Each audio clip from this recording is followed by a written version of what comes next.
Hi guys, welcome to this new tutorial. In this tutorial I would like to show you how I made this sound.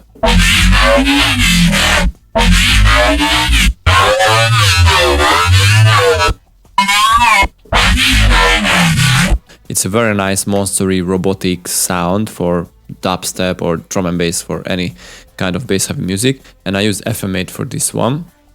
The main character also is given by the effects here, this rack. So the pure FM8 sounds like this. Pretty bad, but with the effects on it, it's very drastic change. Anyway, so let's check the FM8 patch. It's really simple. I had 3 oscillators, F, E and D. On F I used soft straight on ratio 1, no envelope. On oscillator E I use a 1 + 3 + 5 square on ratio 2, and I use the custom envelope what I made here. I also save this so it is very easy to call back. And on oscillator D I use just a simple square on ratio 1, and I used, I believe, the same well, a little modified envelope what I used here on the E. I saturated it a little. As you can see, I modulated with 39 amount here and 60 amount here between E and F. Anyway, so I used the what's this, a saturator, and I band paced the whole chain with oscillator or filter Z. It is a band paste filter. I let the highs go out a little, just a very little, and I use the same envelope to control or to make the movement for the filter, and the envelope is at 29.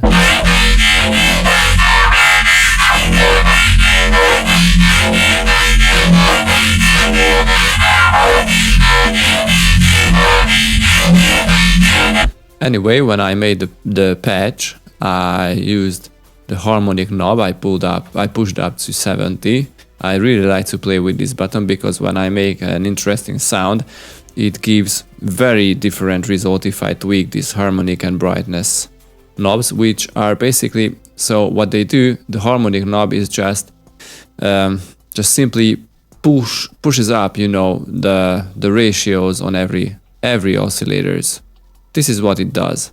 Just simply you turn up the harmonic knob and it turns up the ratios on the oscillators. The brightness is the same, almost the same, but it doesn't pushes up the ratios, but the modulations between the oscillators. So this is what they do, and it gives a very, very interesting sound.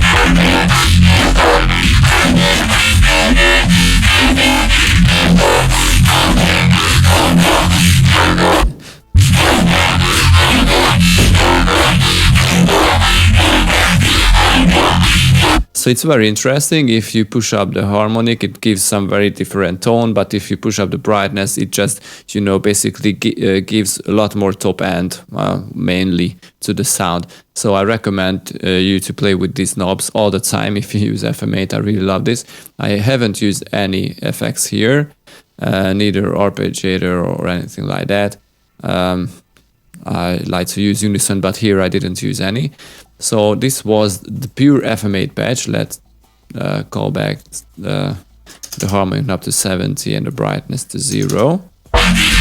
And now let's check the effects, because as I said before, the main character is given by the effects here. So the first on the chain is the OTT, which is pretty basic if you want to make cool bass sounds.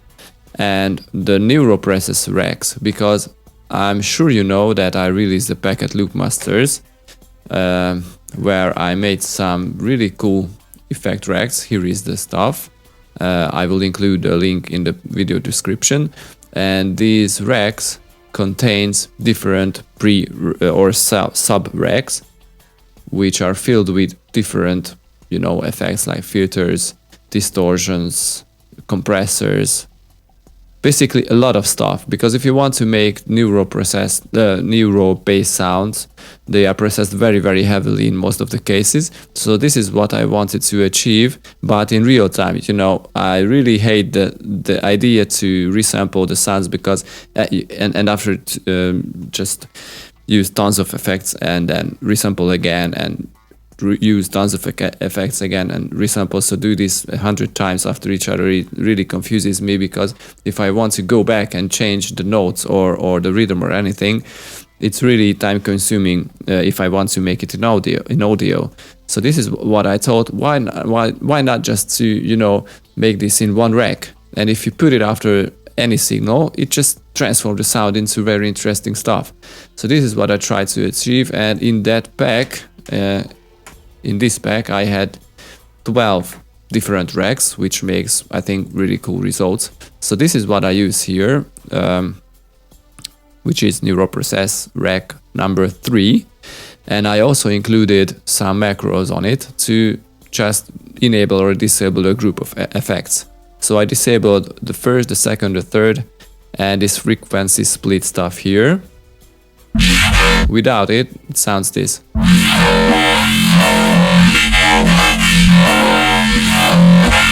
Makes the sound a little smoother and it wobbles. We can turn up the other knobs if you want to listen to what they do.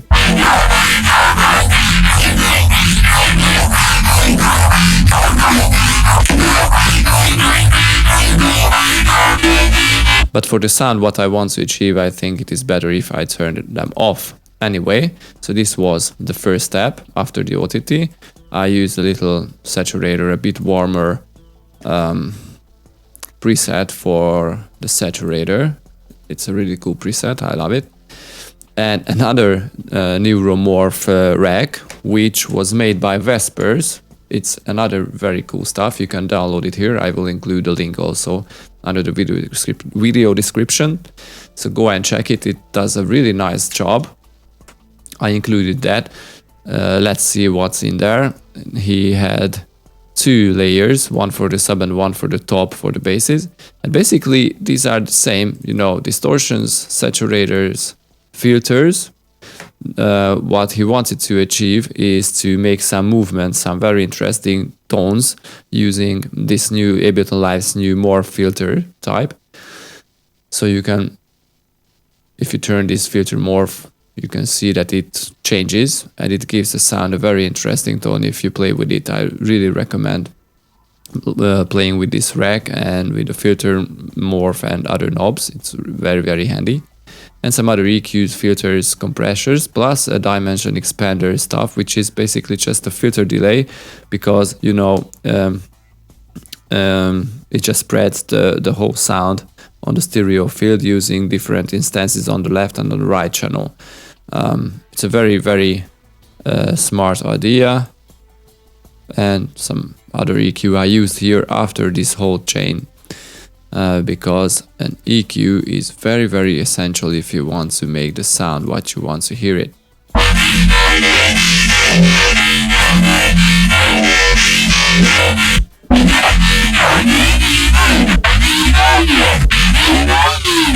So if you want to play with the pitch bend knob or pitch bend wheel, sorry, I also recommend to tune it to 12 minus and 12 plus, which is an octave minus and octave plus, you know, up and down. And especially on this bass, it gives a very nice result. You can go 1 octave higher.